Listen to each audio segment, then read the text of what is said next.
like individual. This doesn't look like anyone's been unexpectedly bad in terms of scoring so far. So I don't really know what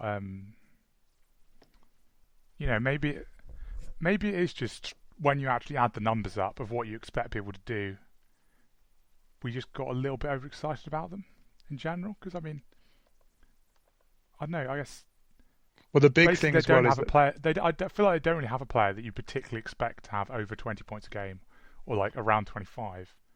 I think a big part of it as well has been the pace that they've played though. So they were the quickest. Were they quickest, or they were in the top two in pace last year? They're 26th in pace this year, which Oh particularly for a right, very yeah, young roster is going to be is always going to be their key to getting good looks. yeah. Well, and well, Darren Fox basically that's basically his big thing, isn't it? Being able to Yeah, run charge at people. So I suspect some of that is that opponent. charge up the court and then either drive or throw it out to Healed.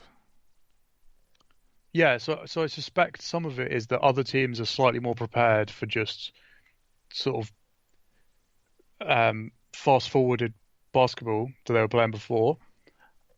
And also a change of coach. They've just tried to tweak stuff a bit. Um, Yeah, you got to give them a bit of time. When they've changed coach, I'm not quite ready to pronounce them dead yet. But they've got to they've got to turn it around pretty sharpish, pretty particularly in the quick. West, because you look at the records of the other teams that were looking at the 7 and 8 Yeah, seeds is the Mavericks, for the instance, Mavericks. are already a few games ahead of them. The Timberwolves have already got two more wins than they do. I mean, yeah. Well, we But look at it. I mean, it's way too early to do this, but like, you look at the records of like. I mean, I expect the Nuggets, the Lakers, the Clippers, Mavericks, the Rockets, and probably the Spurs, because the Spurs will just find a way to get in, won't they? They're probably yeah, all going to be in. Um, I mean, it seems so ridiculous doing this, but that's already 6 teams. No, did I say the Jazz as well? no. That's So seven. There's There's one seven spot. teams. 7 teams, I'd say that I'd be reasonably confident right now saying are all going to make the playoffs. Yeah. That's and you well like we were saying that the You didn't Suns say the are off to. Blazers, did you? Didn't say I know I've Blazers. not even said the Blazers.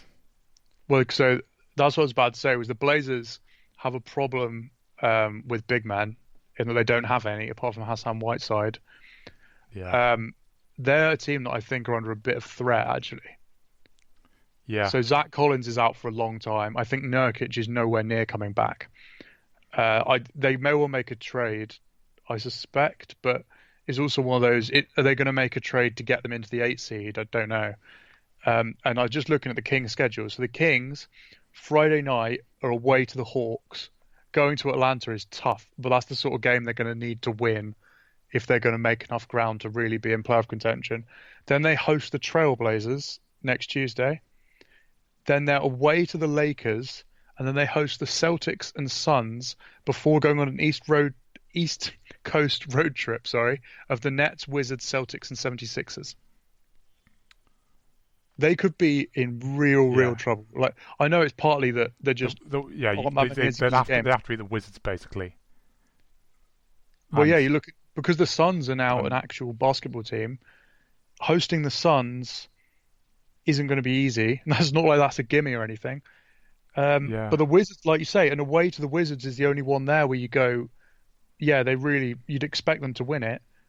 But this is a team that's struggling defensively, and it's not impossible Bradley Beal just blows them away. And that's the first of a back-to-back. It's Friday Nets, Sunday Wizards, Monday Celtics, Wednesday Philadelphia. That is brutal. yeah, yeah. That's not looking good for them, is it? Already, And part of the basically. issue is so they lost to the Suns on opening night before we knew if the Suns were going to be any good. Yeah, And they've lost to the Hornets. You're yeah. already looking at games being dropped that you couldn't really afford to drop. I guess the thing is with them being in the West as well, and people getting so excited about them. I guess really what people are getting excited about is the young guys that were good last year, basically, and the fact that they're young and they were good is sort of like, oh, maybe they can become, an all-star level player. like a perennial all-star sort of player. Um, so really, I guess that for them to meet sort of what people were expecting, that is sort of what they need to happen, particularly when you're in the West. So it's basically Yeah. De'Aaron Fox and Marvin Bagley. It's like, I wouldn't particularly say they're underperforming at the moment, but it's like it's almost like the expectations people had for them sort of implies that they were expecting one of those two to Expecting a leap. Standing still is basically make a going leap. backwards Yeah, for them because of, like you said, relative expectation. but they still could. I mean, it may happen like it might maybe too late in the year, but one of those guys could still have a massive breakout.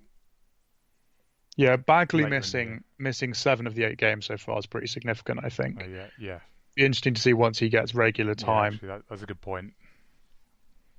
Yeah, it's a pretty key player for them. Or he needs to be if they're going to be good. Basically, he needs to be a key player and be really good. Yeah, but he's I didn't realise that schedule is quite so daunting. It's already looking like it needs to turn around very, very quickly, because that's in 2 weeks' time, you could be talking about them being almost out of it, to be honest. Yeah. Anyway, what do you think of the East so far? We seem to have mainly talked about the West.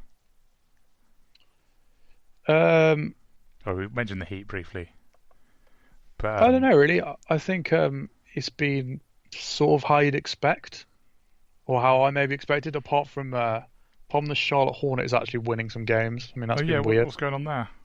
What about the Nets though? It's a difficult one, that, because there's the easy and perhaps lazy leap to make is, it's Kyrie Irving being Kyrie Irving. Just can't Like, be on a team. I'm just not sure that it's that fair necessarily. I mean, No. they're another team that struggled defensively. Offensively, they've been really good, and that kind of is a. I think this point in the season is where you have to look at their schedule and like the context of the individual games. Because, for example, they've lost 2 games by 1 point, one to the Timberwolves and one to the Grizzlies. I mean, which they're not exactly the best teams in the NBA, but even so, it's like if they just one tiny little moment they manage to win those 2 games, suddenly it's like they're 5-2.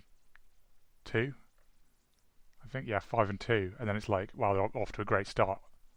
Yeah, so it's not like it's been a nightmare or anything, and there's going to be stuff to work through.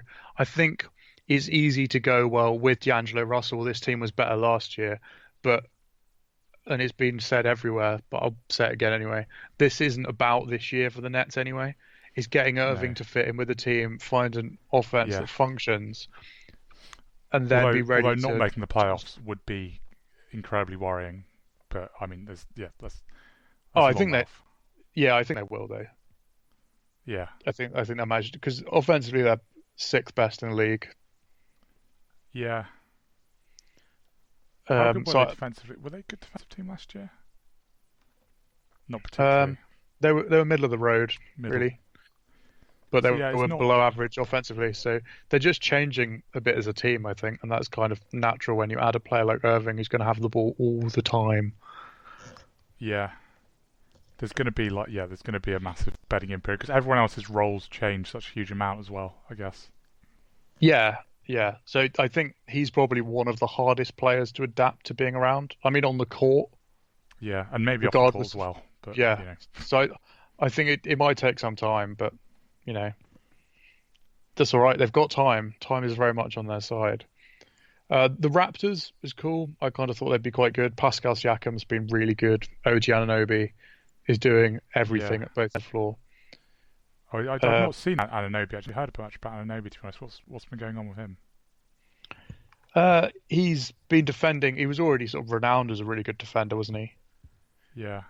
But he's been doing more offensively. And I guess he's getting a lot more minutes. Yeah, he's shooting 50% from 3, which may not be sustainable, admittedly. No, probably not. But he's averaging over 12 points a game, stealing the ball, blocking people, rebounding. just doing all that kind of good wing stuff. Yeah, The good wing stuff that basically NBA teams need loads of. People I, who can shoot and are big and this are is the thing with the quick. Raptors. When you look at their lineup now, it still feels like they have one of the best lineups in the East, even Yeah, with losing like a top three player in the league. They still have one of the best lineups in the East, which then makes you think that maybe it shouldn't have been such a surprise they won. They won the championship last year. I guess it's just because everyone just expected the Warriors so much. But well, and I still think the Warriors would have won it. That's the thing. If it wasn't for right, Clay's injury, I think the Warriors may well have still won it. yeah, And I suppose the reason that Raptors was such a surprise was the surprise sort of ran for longer than just that series, wasn't it? It was that no one really expected them at the start of the year because Pascal Siakam wasn't really a thing. no, and Kawhi Leonard had just been out for a year with for some completely mysterious unknown reason, pretty Yeah, much. yeah. And it's like no And one knew is he actually still good? And it turned out, oh yes, he's like possibly even better than before. yeah, yeah. So that's part of it is we did everything just got flipped very, very quickly, didn't it? From the post-trade expectation, and then within like 6 weeks of the regular season, everyone realized that it was really stupid. Anyone even questioned that trade? Yeah, it does look like a good one now, doesn't it? Really? Yeah, yeah. It looks quite good when you got a banner for it, doesn't it? Yeah. Uh, but I don't know what else in the East. There's not. Is the reason we ended up started off talking about the West is just It's more interesting. all of the teams have something of interest. I think pretty much in the East it feels very different. Um, I think weirdly actually it's because I feel like Philadelphia and Milwaukee are still quite comfortably better than everyone else. I don't know where they're going to end up in the seeding. Yeah, they they've actually so they actually lost most of their games, haven't they, since Embiid's been out? They lost one and won one since Embiid was out. They had that Where's that? incredible. They've He's lost the last he, two though. yeah, but he was back for the last one. Oh, He was he? scored Okay. 27 points against the Jazz. Um, did you see the Blazers game? That was phenomenal. No, what Blazers 76ers you talking about? Yeah, they were 21 points down. This was without Embiid in Portland and came back and won. Furkan Korkmaz Jesus. hit the winner with like a couple of seconds to go. Wow. They're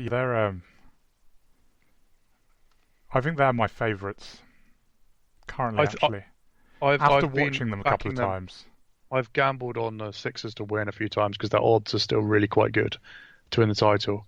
Defensively, they are so monstrous. They're so big.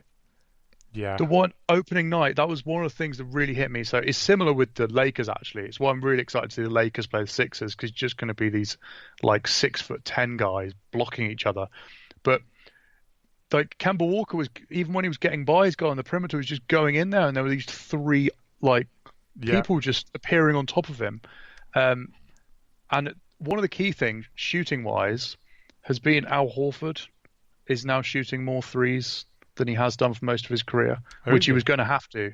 Yeah. Yeah. But I think that might have dropped off while Embiid was out, obviously, but because that's that that's does important. seem. I mean, he is a good 3-point shooter, isn't he? Yeah, So it's like that's yeah, not particularly surprising that he's been a big threat from free. But I don't. Maybe he always should have shot more. How yeah. many's been shooting? 5 a game, the most on the team, actually. That is actually a lot, isn't it? 5 a game, Is that a shooting lot? over 35%. Yeah. His previous career highest was 3.6 a game a few seasons ago. But I mean, he is having to play as a power forward. It's sort of natural that he's going to have to change with that. Yeah, they're really exciting. Um, almost just because they're also very different, aren't they, to like what the current era has been in the NBA. And well, as everyone's been saying, this is maybe the